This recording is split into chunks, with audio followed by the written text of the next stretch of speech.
मेरे तरफ देखो।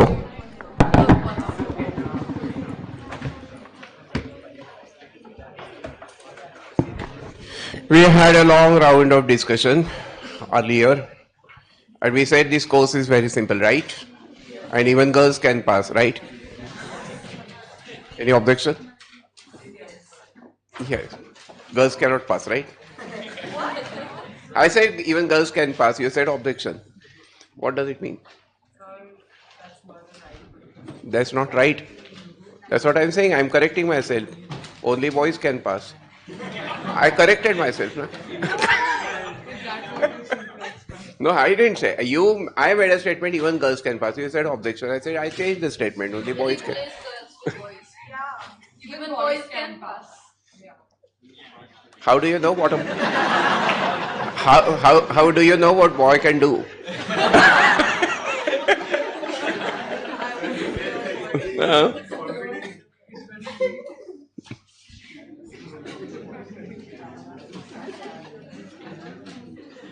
यस मैडम, कुछ गड़बड़ है?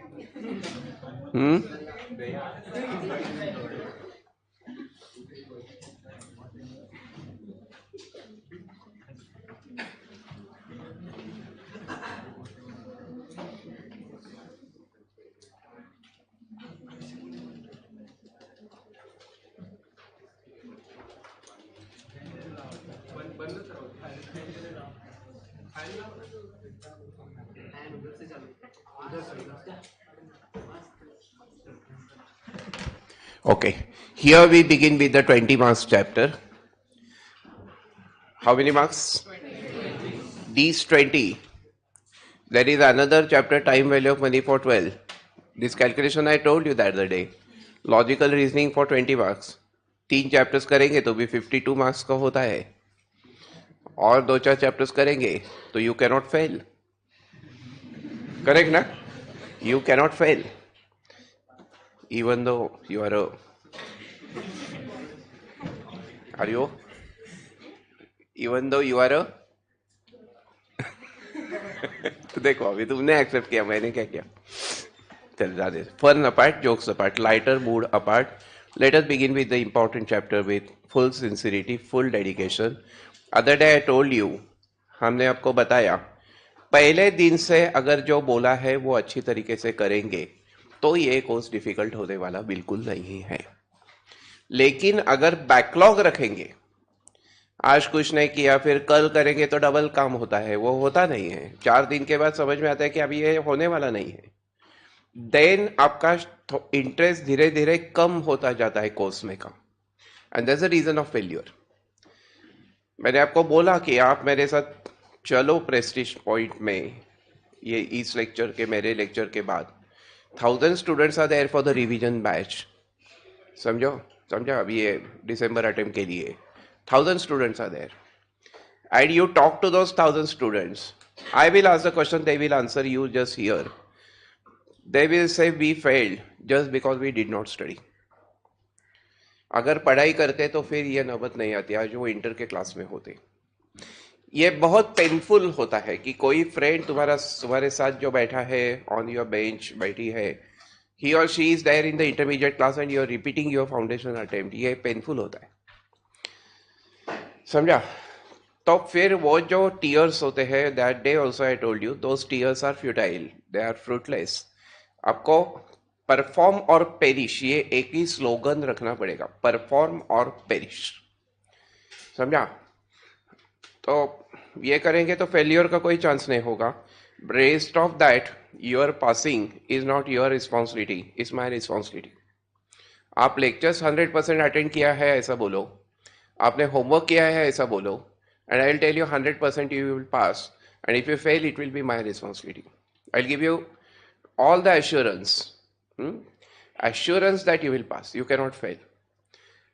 पर उसके पहले आपको ये मेरे को बोलना पड़ेगा ना कि well I have studied, I had done what you told. तो इसलिए ये जो सक्सेस होगा ये बायलैटरल कॉन्ट्रैक्ट होगा, म्यूचुअल कॉन्ट्रैक्ट होगा. ये आप और मेरे में, इसमें दोनों के बीच में का ये कॉन्ट्रैक्ट होगा. I'll do my duties as far as the subject is concerned, of mathematics is concerned. You will do your duties, and both of us come together and we will appease your parents. हम उनको खुशी देंगे, खुशी का तोहफा देंगे, समझा? तो look at me. Imagine I start. ये आपको PDF I have sent on the group now, just now.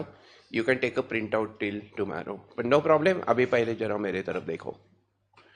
Look. Suppose there are 100 students in the class. How many students are there in the class? कितने students हैं class में? I gave 5 problems to solve. And I ask everyone how many problems could you solve? Tell me what numbers can I get? Some student could solve 2 problems. Some student could solve 5 problems. Must be a boy, all 5. Some student could solve 0 problems.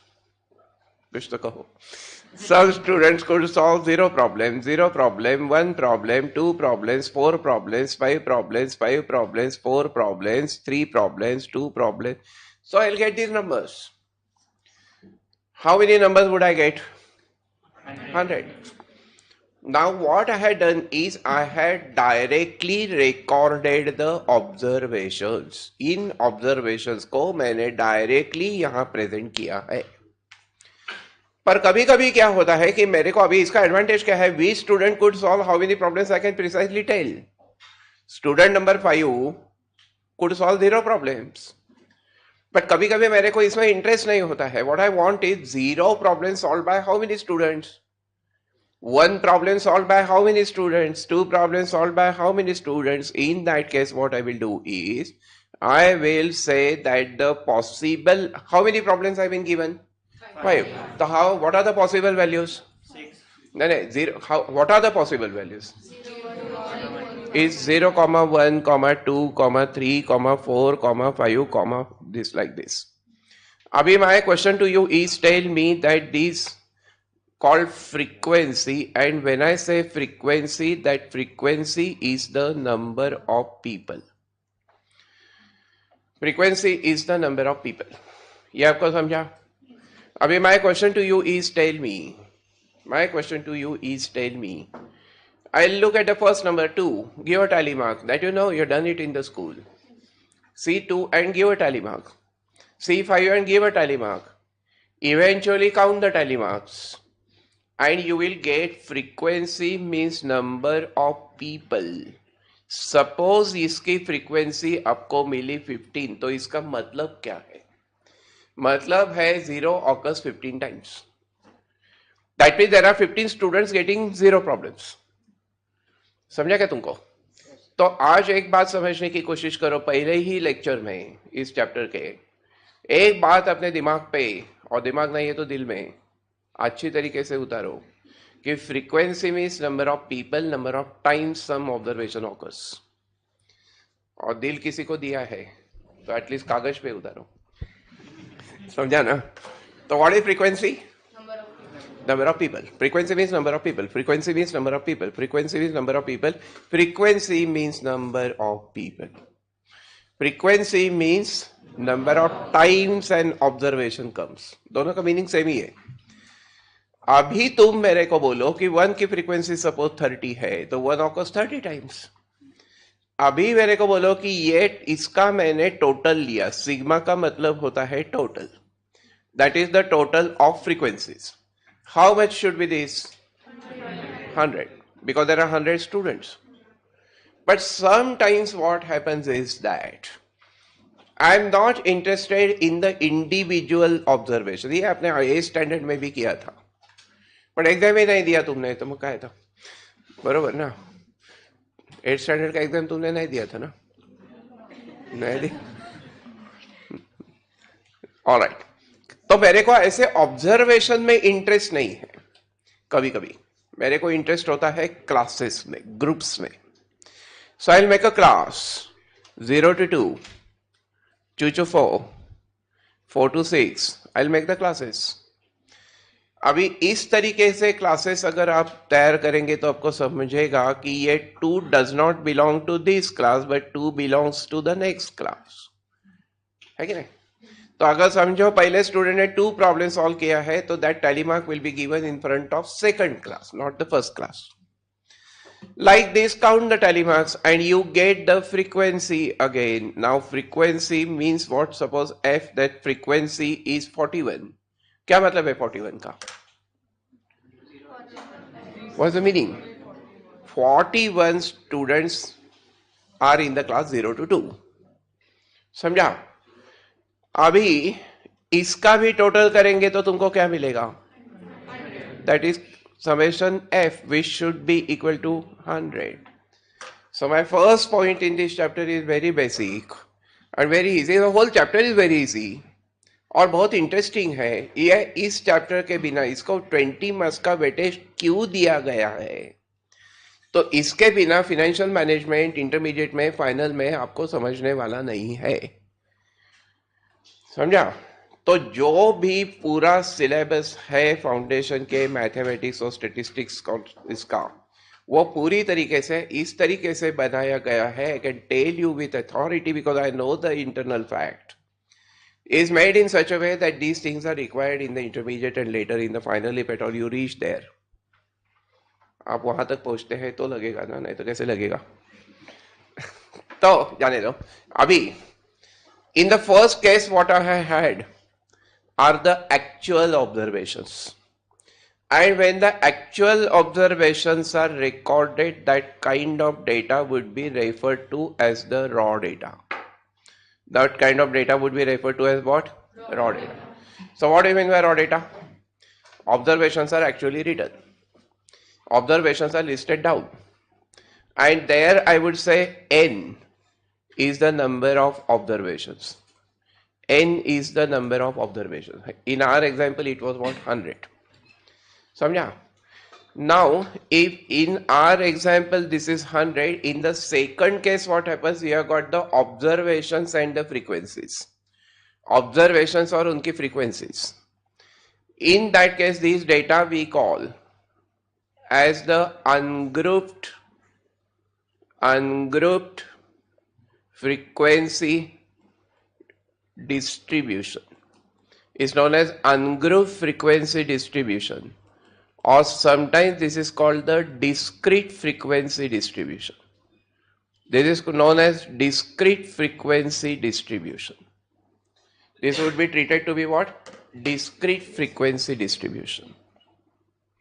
अभी तो फिर मेरे तरफ देखो और बोलो. What do you mean by ungrouped frequency distribution? You have got the observations and the frequencies. You have got the observations and the frequencies. And capital N is the, ये जो sigma f है, that will denote by capital N. तो यहाँ we use the small n, and here I am using capital N. So this capital N will be the total frequency sigma f. In any case, it is total number of people. तो ये small n और capital N इसका meaning same ही है. Only is a style of writing. Small n is the number of observations in the raw data. Small n is the number of observations in raw data. And capital N is the total frequency, means total number of people. समझा ना तुमको? कुछ नहीं समझा तो immediately stop me there, shout, ask it. But ये बहुत basic है, इसमें कोई ऐसा complication नहीं है. This even अभी बोल की अभी in the third case you have the classes and their frequencies. When you have got the classes and their frequencies, this would be treated to be the grouped frequency distribution. This will be treated to be the group frequency distribution. And this is also called the continuous frequency distribution. अभी इसमें दोनों में क्या फर्क है? Here we said it is discrete. ये discrete का मतलब specific values. Can you solve 1.2 problems? Can you solve 1.2 problems? Okay. Can you solve 1.2 problems? Can you solve 1.2 problems? No, you can't. Correct. Can you solve 1.3 problems? No. You can solve 0, you can solve 1, you can solve 2, you can solve 3, you can solve 4, you can solve 5.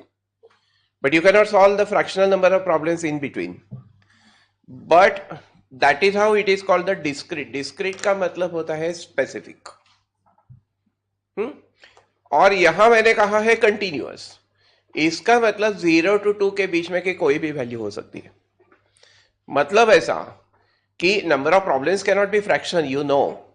But अगर ये marks है तो फिर तुम्हारे marks 0 भी हो सकते हैं. इनफैक्ट 0 ही होंगे. If you are now 0 is possible. You can get 1 mark, that is possible. You can get 0.25 marks, that is also possible. एक क्वेश्चन करेक्ट आया और 3 क्वेश्चंस रॉन्ग आए तो 0.75 lost and therefore your marks will be 0.25. ये हो बने ना, समझा ना. तो 0.5 you can get, 0.75 you can get. It can be a fraction ना. एंड देयरफॉर यहां इस क्लास में 0 to 2 में कोई भी फ्रैक्शनल वैल्यू अलाउड है एक्सेप्ट 2, क्योंकि 2 बिलोंग्स टू नेक्स्ट क्लास. समझा. तो कंटिन्यूअस का मतलब है कि इसके इस इंटरवल में, इस रेंज में कोई भी वैल्यू पॉसिबल है. और डिस्क्रीट में सिर्फ वो specific values are possible. Are you getting my point? And therefore ये हम लिखेंगे बाद में, don't worry about it. Continuous का मतलब होता है any value in the given interval. And discrete का मतलब होता है स्पेसिफिक वैल्यूज जो मेंशन की है वो. समझा. तो फिर आज का नए चैप्टर का 20 मार्क्स के चैप्टर का पहला पॉइंट है types of data. Tell me what are the types of data. There are how many types of data? 3. What are the 3 types of data?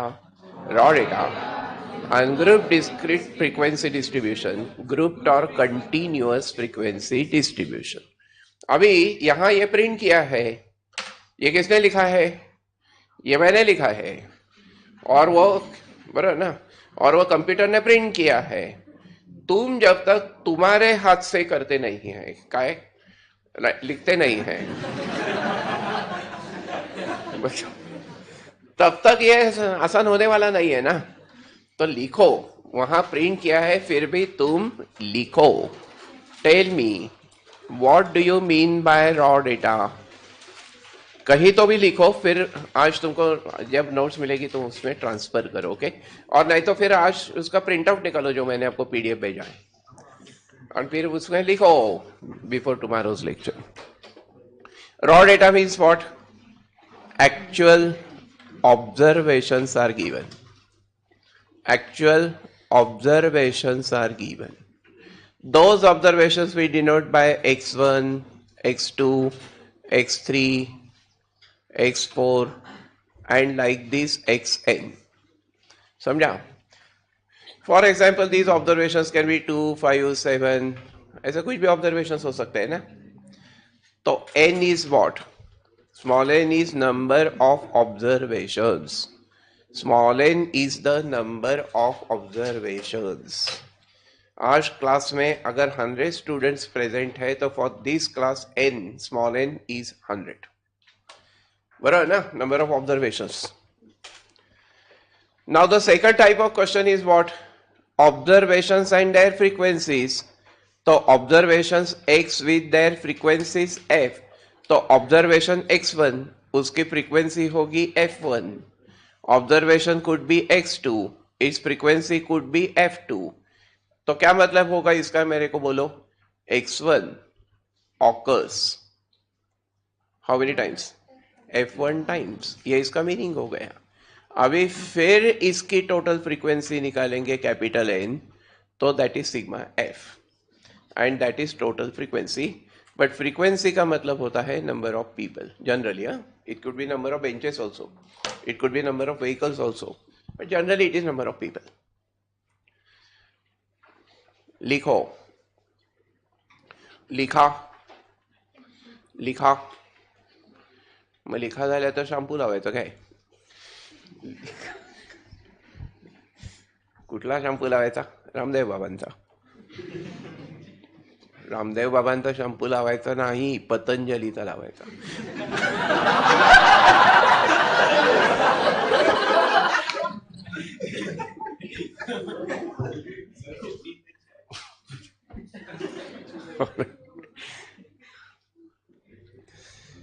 x1 occurs f1 times. अभी यहां कहीं तो भी लिखो, write down somewhere out here the meaning of discrete and continuous. Write down somewhere out here the meaning of discrete and continuous. What is the meaning of discrete? Discrete. Biscuit नहीं. Discrete का मतलब particular values. Discrete का मतलब particular values. हाँ? And continuous का मतलब any value, any fractional value, any value in given class, in the given class. कहीं तो भी ये लिखो डिस्क्रीट मतलब क्या और फिर कंटिन्यूअस मतलब क्या.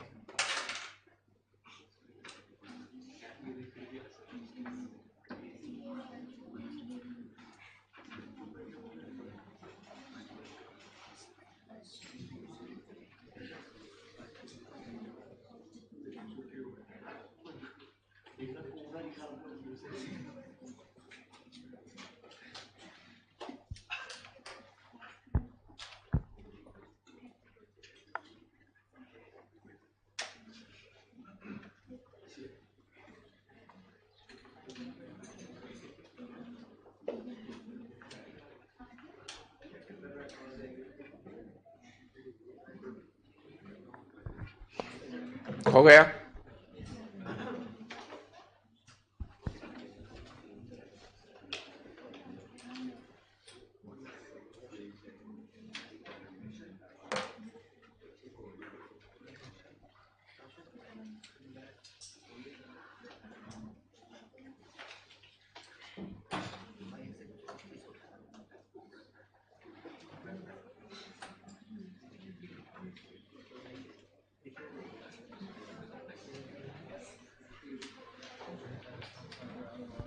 बोलो समझाया क्या तुमको? Is that clear to you? तो फिर अभी जरा मेरे तरफ देखो. Stay focused. Look at me. So grouped और कंटिन्यूअस फ्रीक्वेंसी डिस्ट्रीब्यूशन में क्या आएगा? Classes. Classes could be 0 to 10, 10 to 20, etc. Their frequencies could be like 7, 10, etc. Is it clear, Bharano? तो ये लिखा तुमने पहला. तो अभी without looking at the screen and without looking at your notebook, give me the answer. How many types of data are there? 3. What are the 3 types of data? Raw data, ungrouped data, grouped data. What are the 3 types of data? There are 3 types of data. 1, we do not know anything. 2, we know something. 3, we forgot everything. These are the 3 types of data. Abhi, what are the 3 types of data? Raw data, ungrouped frequency distribution, group frequency distribution. What do you mean by raw data? Observations are listed down. Ungrouped frequency distribution comprises of what? Observations and the frequencies. X1 with frequency F1, X2 with frequency F2, like that. And third is what? Classes. Group frequency distribution. Ungrouped is also called discrete. And grouped is also called discrete का मतलब specific values, particular values. And continuous का मतलब any value in that interval. 0 to 10 लिखा तो 0 to 10 की कोई भी value. Fractional value भी अलाउड है. समझा? जो समझा उसे परफेक्ट करो, जो समझा उसे कंसोलिडेट करो. तो I will be taking the revision time and again.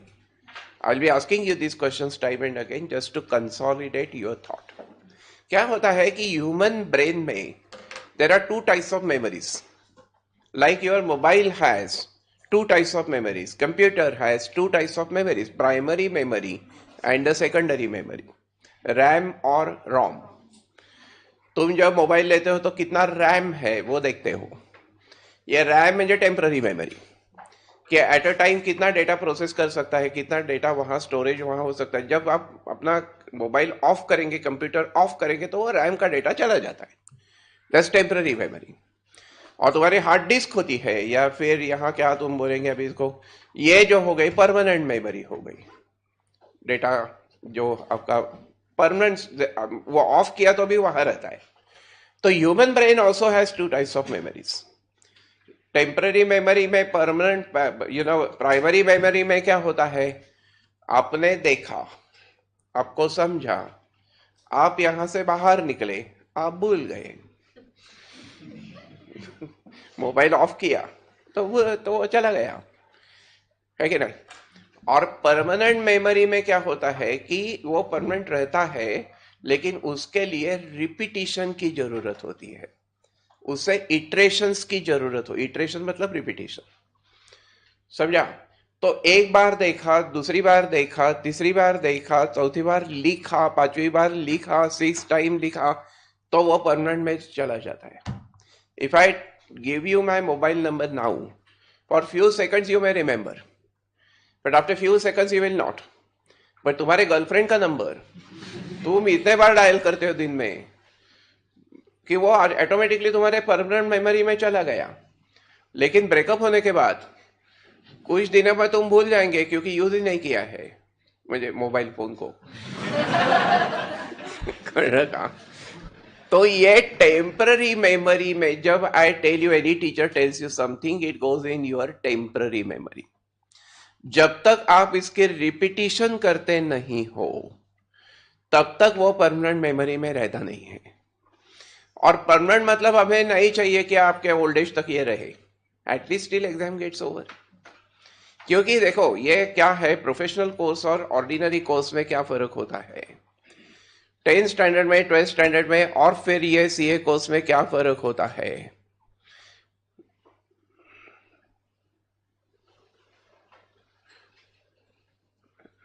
Okay, तो फिर अभी देखो मेरे तरफ देखो, और फिर मेरे को बोलो कि ये टेम्पररी मेमोरी में जो होता है वो परमानेंट मेमोरी में अपने को शिफ्ट करना है कि नहीं।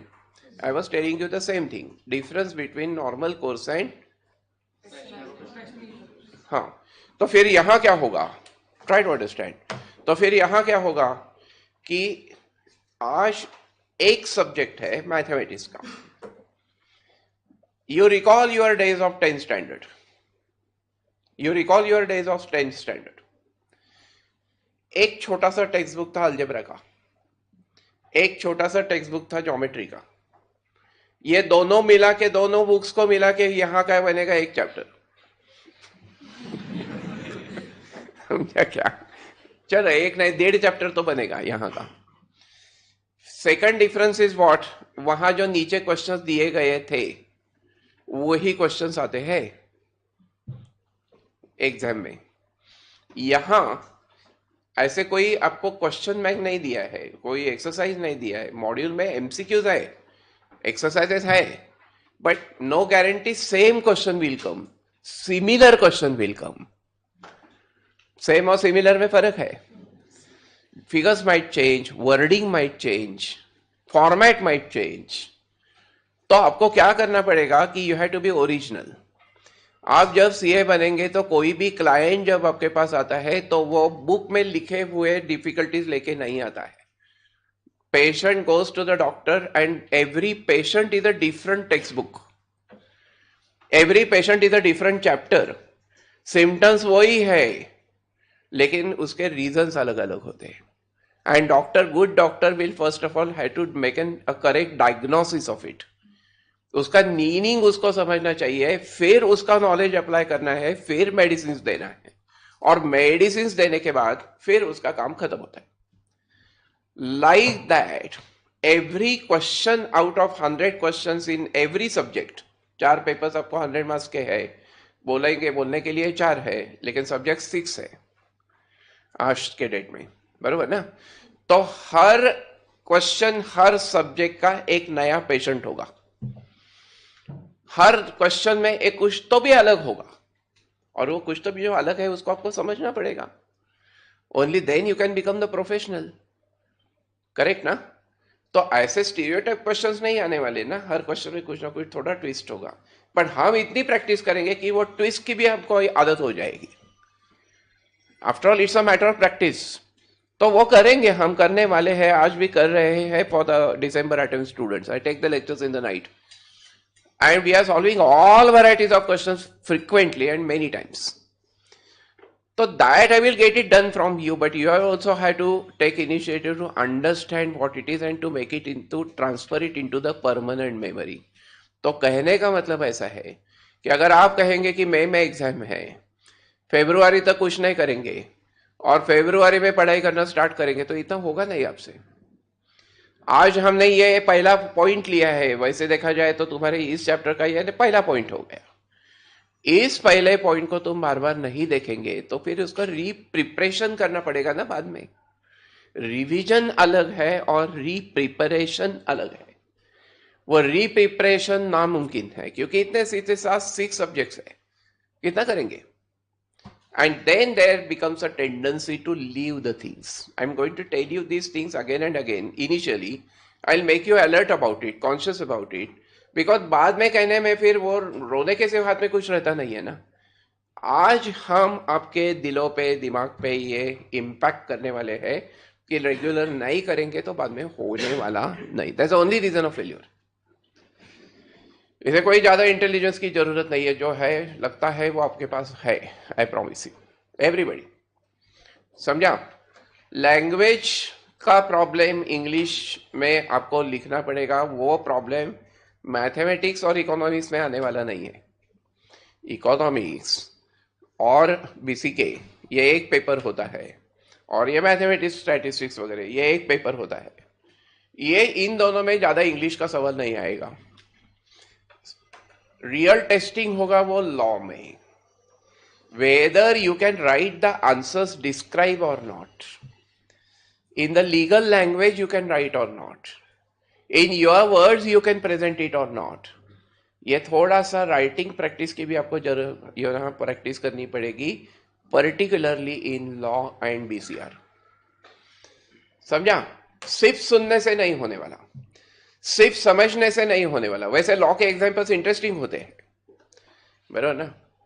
You and me make a contract that we will come every day, everybody will come every day, और तुम कल नहीं आते तो that's a breach of contract.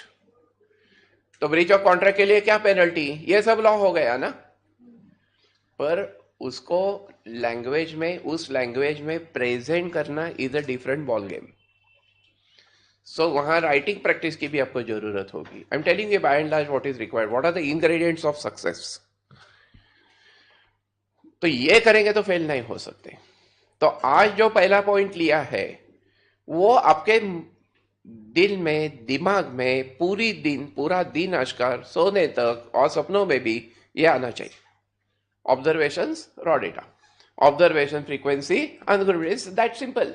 Classes and the frequencies, group data. समझा? हाँ, अभी look at me for the second point out here.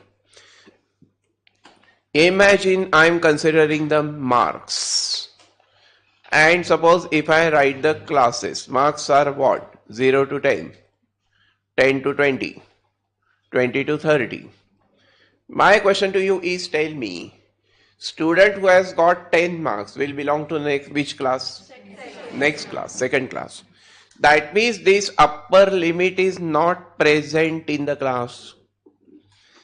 This upper limit is excluded from the class.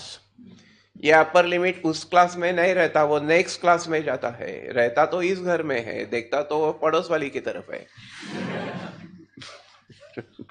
And therefore such classification is called exclusive classes. देखो, this type of classification is called what? Exclusive classes. Why exclusive? Because they exclude their upper limits. Upper limit belongs to next class. एक और point मैं आपको बताना चाहता हूं before the beginning of this chapter. Clearly the syllabus is made up of 3 sections.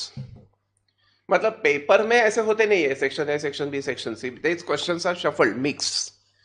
But by and large mathematics के 40 marks, statistics के 40 marks, logical reasoning के 20 मार्क्स, या इस तरीके का कंपोजिशन है। अभी बड़े बड़े questions, compute this compute that, ये 1 मार्क के लिए पूछना उनको कन्वीनियंट नहीं होता है। तो ये जो 40 मार्क्स थ्योरी में, आई मीन स्टैटिस्टिक्स में हो गए, most of them are going to be theory based questions, concept based questions, calculation based होने वाला नहीं है। Those are going to be what, concept, theory based questions, and that is an advantage, because even though you are weak in mathematics, theory is just an information. If I ask you Sarasbagh is in which city, जिनको नहीं पता सारसबाग पुणे में, Saras Baug is in which city, and options are given Pune, Bangalore, कायत्री, Chennai. Chennai को चेन्नई क्यों कहते हैं? क्योंकि वहां लुंगी पहनते हैं तो चेन नहीं होती है। Or none of these. If this question is asked to the student in Pune in the competitive examination, he will say paper was very simple. And if same question Sarasbagh is in which city is asked to the student in Africa, to the African student in Africa, he will say paper was horrible. He will not understand what is this Saras and what is this Bagh and what is, where is this Pune and where is, correct, na? So he will say paper was impossible. You find it simple because you know it, and he finds it impossible because he doesn't know it, as simple as that. तो यहां theory में advantage क्या होता है? आपको पता है तो 100% पॉसिबल, और आपको नहीं पता है तो 100% इम्पॉसिबल। बीच में कुछ नहीं होता। मैथमेटिकल क्वेश्चन में क्या होता है? You have to know it, you have to apply it, you have to solve it, you have to do the calculations for it, and then you have to mark the answer. So know it, apply it, complete it. यहां know it, complete it. एक step ही बीच में की जो main step है वही drop हो जाती है थ्योरी में, समझा? Dot dot dot dash dash dash, these are intelligent boys, girls, समझा? देन अजून काहीतरी डॉग्स आणि नन ऑफ दिस। तो तुम्हें पता है बॉयज आर इंटेलिजेंट, तो for you it is simple, समझा ना? चला, fun jokes apart, okay? I am trying to tease you because I want you to get irritation on me, anger on me, and you prove your anger in the result. That look, here are all these girls getting first rank in India, second rank in India, and these are the boys who have failed. ये आपको challenge है। Anyway, तो leave that thing apart. But the point here is that theory is an advantage. लोग समझते हैं theory है तो wrinkles आते हैं फोरहेड पे, ये क्या अभी क्या करेंगे? आपको लिखना तो कुछ नहीं है ना, आपको सिर्फ मार्क करना है। तो थ्योरी के जो 40 मार्क्स स्टैटिस्टिक्स में है वो बहुत सारे क्वेश्चन इंफॉर्मेशन बेस्ड है, दोज आर इंफॉर्मेटिव मार्क्स। अभी मेरे को बोलो there are 3 types of data, ये एक बार समझ गया तो इसमें सोचने वाली बात नहीं है ना। They will ask you there are dash types of data, कितने टाइप्स ऑफ डेटा है? 3, आपको पता है, और यदि पता ही नहीं है तो फिर इम्पॉसिबल है, समझा ना? तो इस एंगल से थ्योरी पॉइंट्स के तरफ देखो, थोड़ा सा आपका मैथमेटिक्स के प्रिपरेशन का एंगल अभी बदलना पड़ेगा। जनरली क्या होता था 12th स्टैंडर्ड तक, 10th स्टैंडर्ड तक, doing calculations mean doing mathematics, ऐसा एक परसेप्शन सेट हुआ था। अभी वैसा नहीं रहेगा। Knowing the concept means knowing mathematics, समझा? तो यहां क्या हो गया कि these are exclusive classes. Why are they exclusive classes? ये थ्योरी क्वेश्चन हो गया, समझा ना? तो what is the reason? Because they exclude their upper limits, they exclude their upper limits. But suppose if I write the classes as 0 to 9, 10 to 19, 20 to 29, then 9 will belong to the same class. So obviously tell me this type of classification will be called? These are the inclusive classes. Why are they inclusive classes?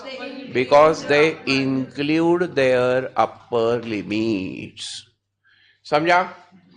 अभी यहां देखो कि यहां का 9 और यहां का 10 clearly you can see this is 0 to 9 and this next class opens at 10, है कि नहीं? This opens at 10 and goes till 19. तो यहां एक इसके दोनों के बीच में ब्रेक हो गया, लेकिन यहां एक्सक्लूसिव क्लासिफिकेशन में क्या होगा? वो कंटिन्यूटी आ गई ना, 0 to 10, 10 to 20.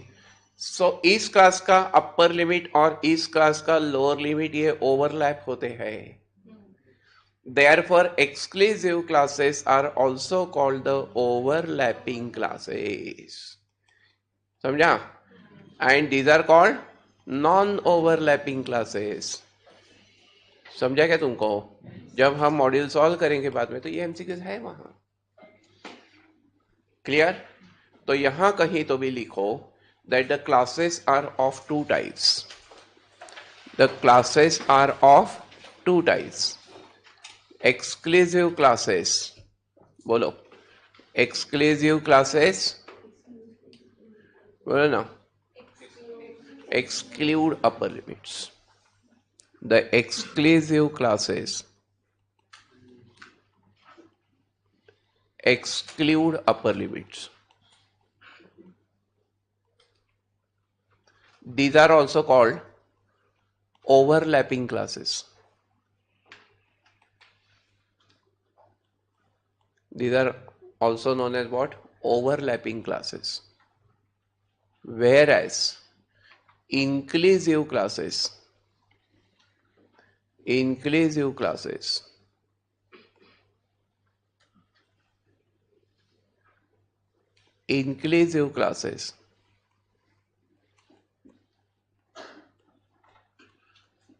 include their upper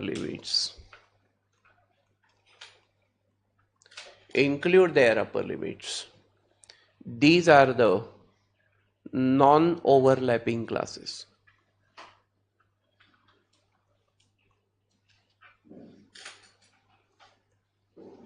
These are the non-overlapping classes. समझा? अभी ये इन क्लासिफिकेशन को समझने के लिए इन क्लासेस को तुम तुम्हारे हाथ से लिखो. 0 to 10, 10 to 20, 20 to 30 वहां प्रिंट किया है. but same thing you write by your own thinking ना. ये क्या हो गए? Exclusive classes. ये क्या हो गए? Inclusive classes. बाळांनो समझा?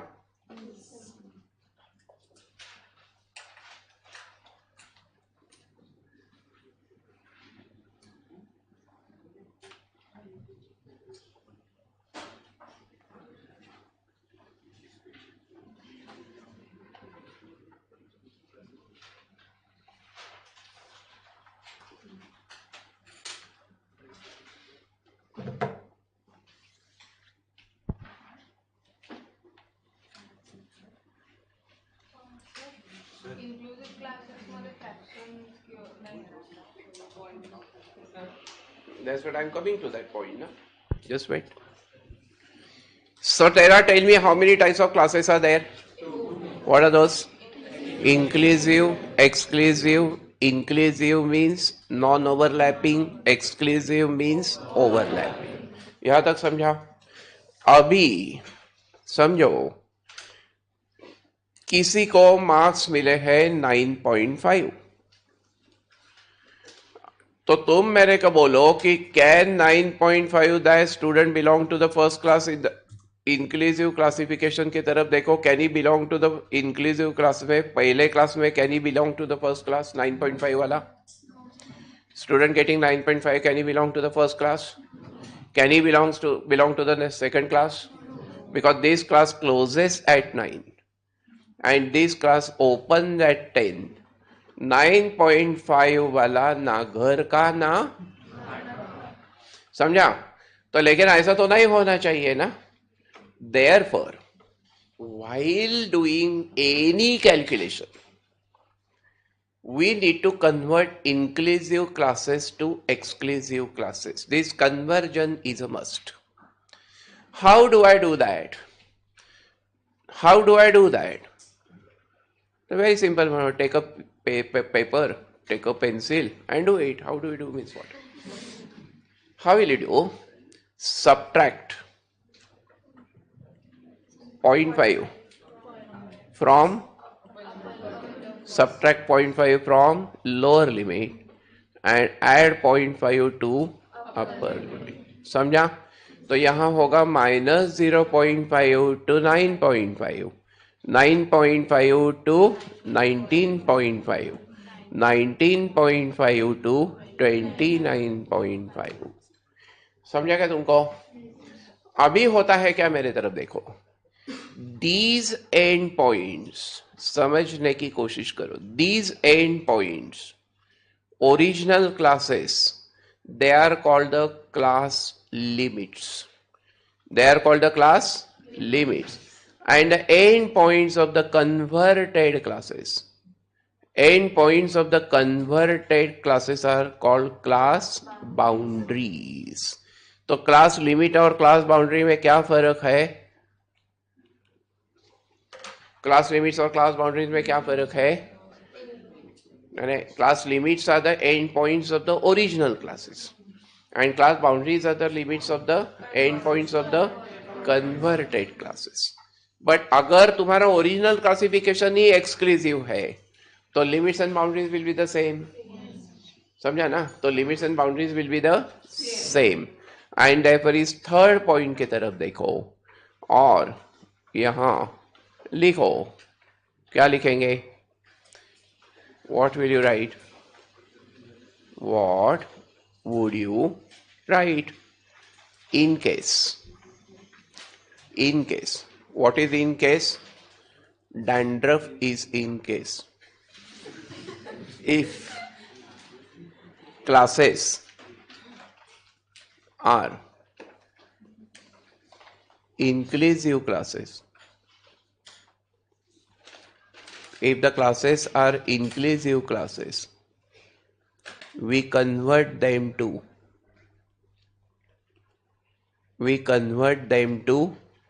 exclusive classes.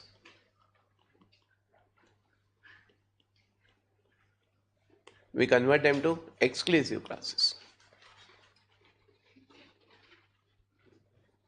समझा? My second point over here is, how do I make a conversion? How do we make a conversion? For that matter, ये conversion कैसे करेंगे? Conversion करने का क्या तरीका होगा? Conversion करने का तरीका होगा subtract 0.5 from the lower limits, add 0.5 to the upper limits. So write down that. Subtract 0.5 from the lower limits, add 0.5 to the upper limits. समझा? कहो ना समझ गया. कहो ना समझ गया. कहो ना समझ गया. मैंने तो कहा ना समझ गया. देखो मेरे तरफ. The end points of original classes are class limits. And the end points of converted classes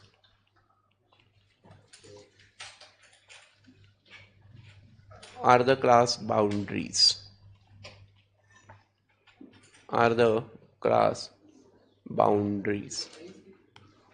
End points of the converted classes are the class boundaries.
हो गया क्या बाळांनो?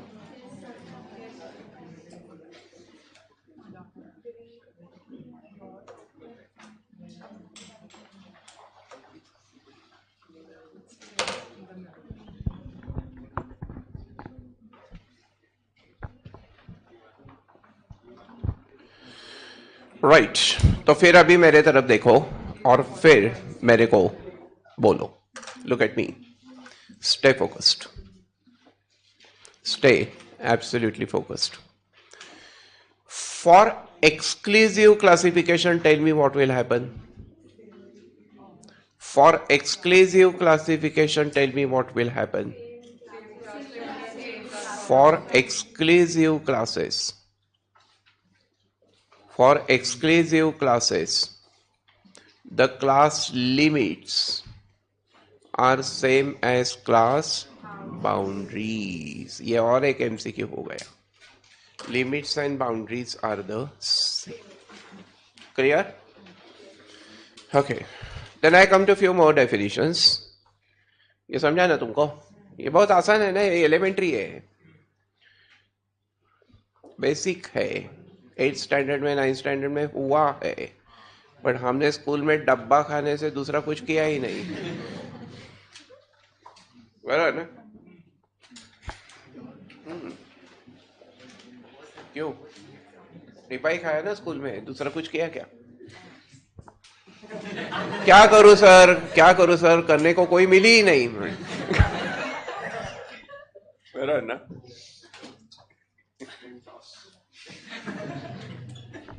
देखो अभी मेरे तरफ. I want concentration. Look. Imagine I consider the classes.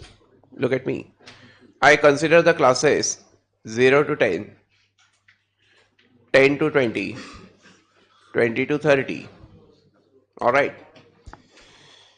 Now, one thing you have to understand is that the mid values of the classes, these are also called the class marks. Are denoted by upper boundary plus lower boundary that divided by 2. Why did I say boundary? Why did I not say limits? Because till we make a conversion, we are not going to calculate anything. Is that clear? Should be perfectly clear. And therefore, इसकी क्या होगी कि 0 plus 10 that by 2, which is 5.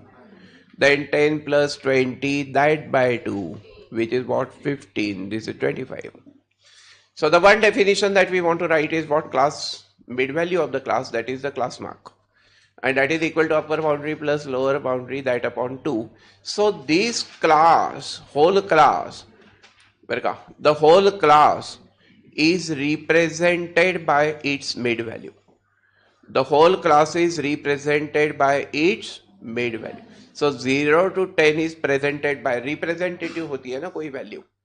जैसे class को एक representative होगा, देश का एक रिप्रेजेंटेटिव है the prime minister of the country, वैसे this class is represented by the mid value 5. तो क्या एमसीक्यू हो गया इधर? Dash represents the classes, mid values represent the classes, or the class marks represent the classes. समझा? One more thing that we require, that suppose if I write 0 to 10, 10 to 50, तो यहाँ क्या होता है? The class width of the class. बहुत simple concepts है. This is also called the class interval. That is also called the class interval. That is denoted by C or that is denoted by H. Will be upper boundary minus lower boundary. So what is the width of the first class? Is 10 minus 0, which is 10. What is the width of the second class? 50 minus 10, which is 40. समझा क्या तुमको? Is that clear? Open it now. So these are the widths of the classes.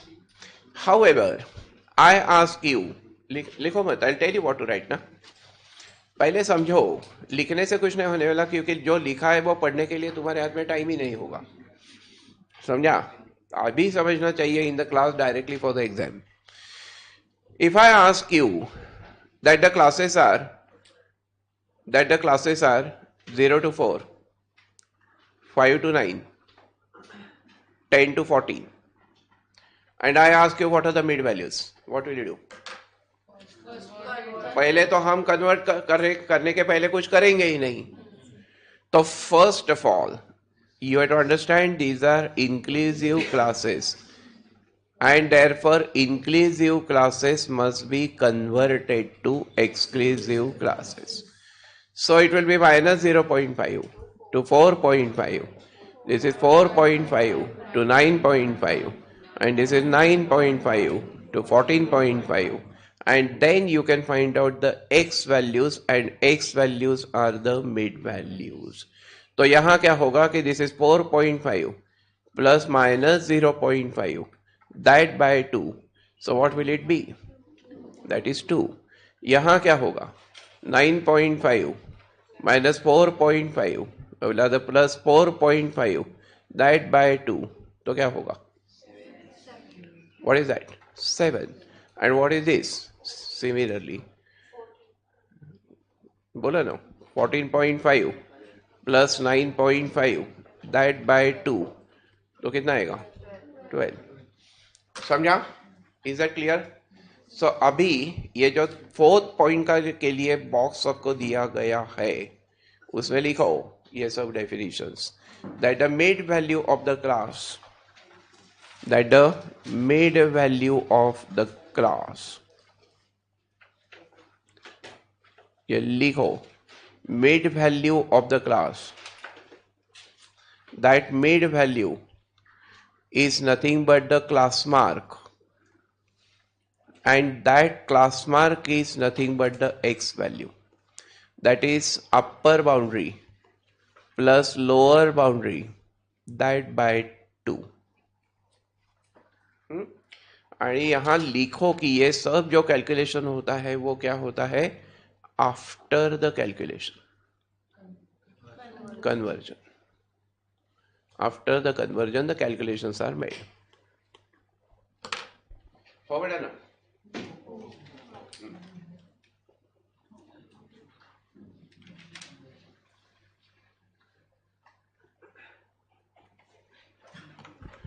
And the second definition that you have is the class width. Is the class width. That is also called the class interval. Likho second definition. Second formula. That the width of the class width, or the class interval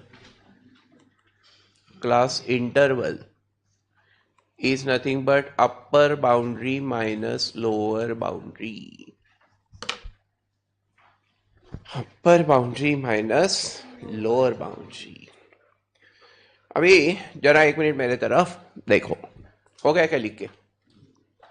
तो फिर अभी मेरे तरफ देखो. Suppose if I say that you consider the marks, and the marks are 0 to 5, 5 to 10, 10 to 15, and suppose the frequency. Now tell me, what do you mean by frequency? Is number of people, in this case number of students. Suppose this frequency is 7, this frequency is 13, and this frequency is another, suppose 3. अभी तुम मेरे को बोलो कि what will be the x values here? Now x is what? Mid value. So what will be the mid values here? 0 plus 5, that by 2 means this is 2.5, this is 7.5, this is what? 12.5. Abhi, I compute what are called relative frequencies. My question to you is, tell me, the total of the frequencies is capital N or not? So that is equal to what? 23. So what I will do is, this is 7 over 23, then 13 over 23, and 3 over 23. These are called the relative frequencies. सिर्फ meaning पता होना चाहिए. मैंने तुमको क्या बोला? ये पूरा सेक्शन 40 मार्क्स का ऐसा है कि जहां पता है तो सिंपल है, और पता नहीं है तो इम्पॉसिबल है. Clear? As simple as that. अभी बोलो मेरे को, therefore I have the third point here. What do you mean by relative frequency? Relative frequency is equal to frequency of the class over the total frequency. Frequency over the total frequency. Frequency upon the total frequency is the relative frequency. एक minute, जरा लिखो मत. अभी tell me what is the total of this? 7 plus 13. 7 upon 23. 13 upon 23. 3 upon 23. Total will be 23 upon 23, which is 1. So this is always 1. तो one more MCQ has emerged. देखो कितने छोटे छोटे एमसीक्यूज है और कितने छोटे छोटे शार्प क्वेश्चंस है. सब चैप्टर प्रिपेयर करेंगे, ये एक सेंटेंस मिस होगा, वही एग्जाम में आएगा, गया मार्क. समझा? इसलिए कुछ भी अपने को यहां डिलीट इग्नोर नहीं करना चाहिए. तो what is the note that we are going to write? Sum of relative frequencies. Sum of relative frequencies is always equal to 1. अभी लिखो ये एक एक पॉइंट को नंबर दो. This is first point, this is second point, now this was third point. समझा? और फिर इसका एग्जाम्पल लिखो.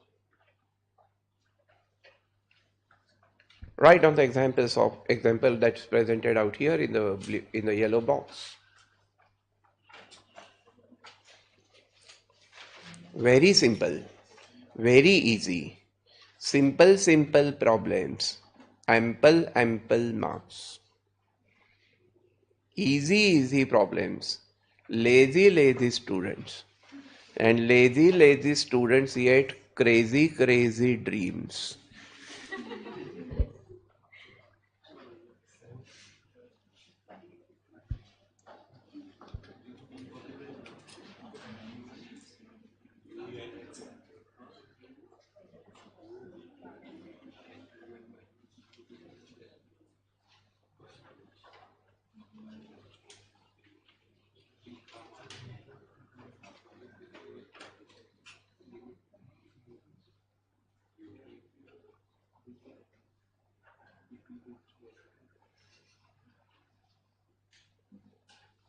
ये एक चैप्टर जब खत्म होगा तो उसे इस तरीके से प्रिपेयर करो कि ये 20 मार्क्स कंफर्म होना चाहिए. इतने practice. I will hold the test, series of test on only one chapter. जब तक आपको पूरे मार्क्स मिलते नहीं है तब तक टेस्ट लेते रहेंगे, कितने भी टेस्ट लगने दो. समझा? And test is not mean for giving your parents an opportunity to scold you. आपको डांटने के लिए उनको कोई मौका मिले इसलिए टेस्ट होती नहीं है. Test are given to know where you have to improve. And improvement करते करते एक दिन perfection आता है. समझा? और वो perfection आपको 20 मार्क्स देने वाला है. We have to reach that level. So close eyes and tell me sum of relative frequencies is, and relative frequency is equal to frequency upon total frequency. As simple as that. समझा? Very good. अभी खोड़ू क्या ये रब करो.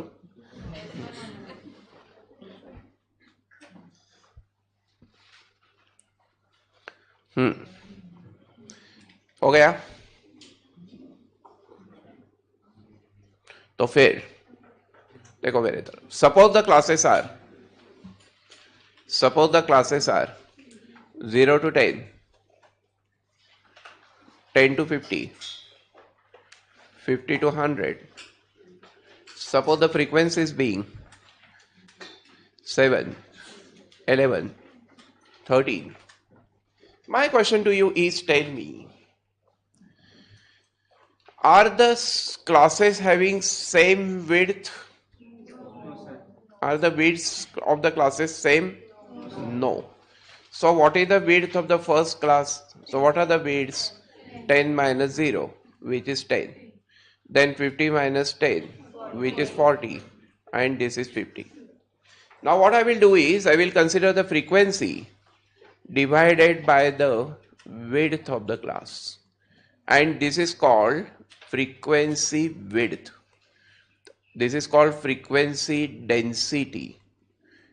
frequency density or frequency width. So tell me, what is the formula that is emerging? What is the formula that is emerging?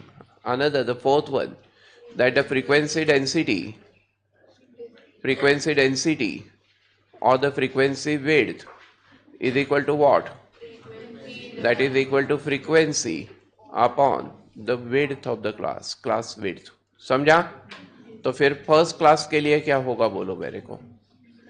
First class के लिए यहाँ होगा 7/10, यहाँ होगा 11/40 और यहाँ होगा 13/50. तो लिखो, डेफिनेशन लिखो, एग्जाम्पल लिखो, कहीं तो भी जगह बना लो कागज पे, और कागज पे नहीं तो दिल में सही, और जगह बनाते हो दिल में तो फिर कागज की कोई जरूरत नहीं. बराबर ना?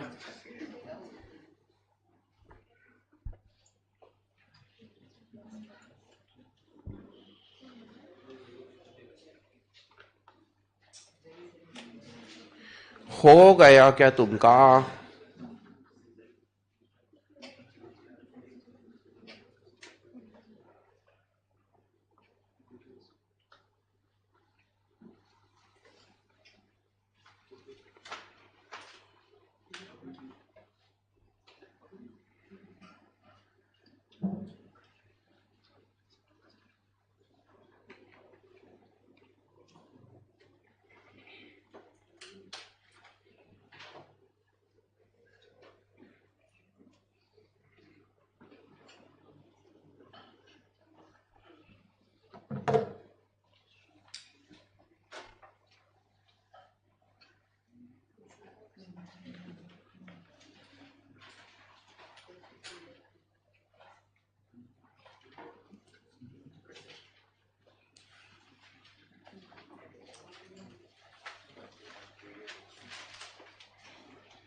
वो पढ़ा.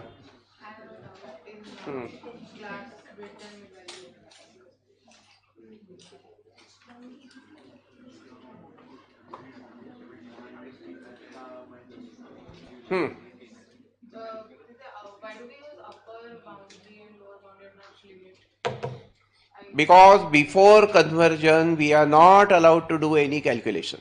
इंक्लूसिव क्लासेस के साथ आपको कोई कन्वर्जन नहीं करना है, कोई कैलकुलेशन नहीं करना है. समझा?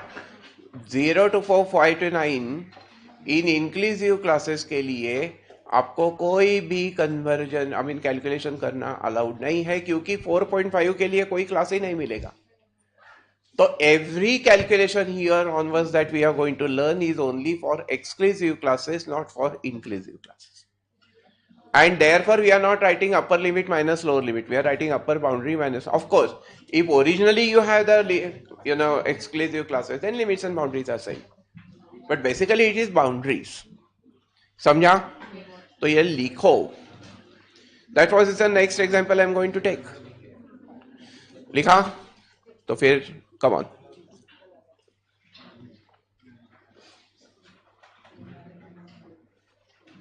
Start. Find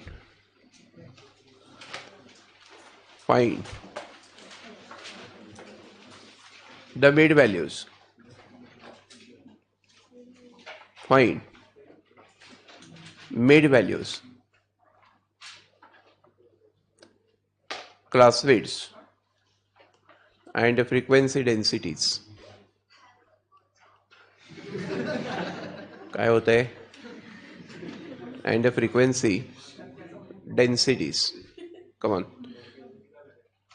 10 to 19, 20 to 49, 50 to 99, and the frequencies being, लिखो कुछ भी अभी क्या, 7, 15, 10.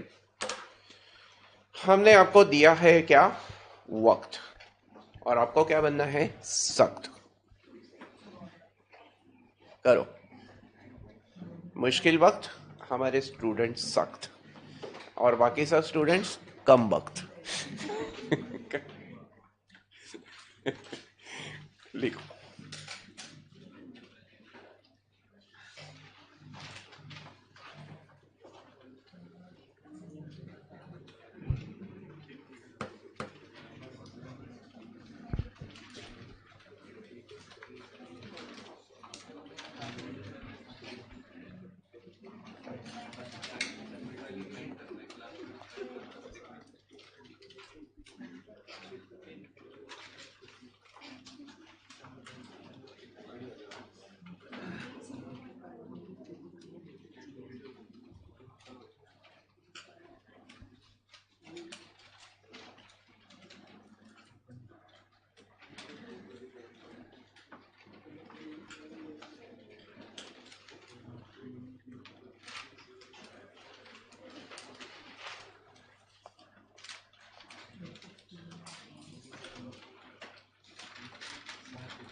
हो गया क्या बाळांनो, क्या हो गया? तो पहले तो हमें कन्वर्जन करना पड़ेगा, तब तक कुछ कैलकुलेशन करना ही नहीं है, अलाउड ही नहीं है, समझा ना?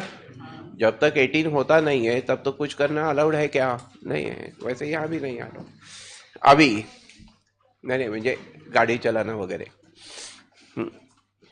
तो क्या हो गया क्लासेस, मेरे को बोलो. 9.5 to 19.5, 19.5 to 49.5. अरे वाह, clever girl and still clever.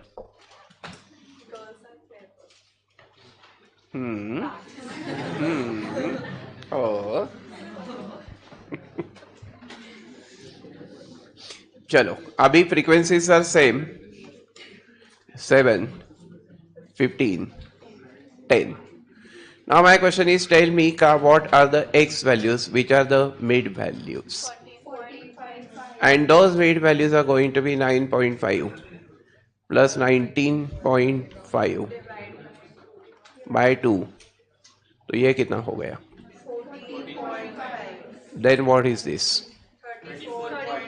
34.5. Then what is this? 74.5. Abhi, tell me what are the class limits, class intervals, class widths. This is 19.5 minus 9.5, which is 10. अभी जरा फर्क देखो मेरे तरफ. एक्सक्लूसिव क्लासिफिकेशन से करेंगे तो 19 minus 10 9 होता है, लेकिन यहाँ width is not 9, width is what 10. समझा भाई नो? तो फिर यहाँ कितना हो गया, एंड यहाँ कितना हो गया? 50. अभी what will be the frequency densities? The frequency density is going to be 7 over 10, then 15 over 30, and 10 over 50. समझा तुमको ये कंसेप्ट? समझा? Further part of discussion will take forward tomorrow. Easy है कि नहीं? एकदम इजी है कि नहीं? जो मैथमेटिक्स के बारे में आपके मन में डर था वो सब खत्म हो जाएगा इन वेरी फ्यू डेज.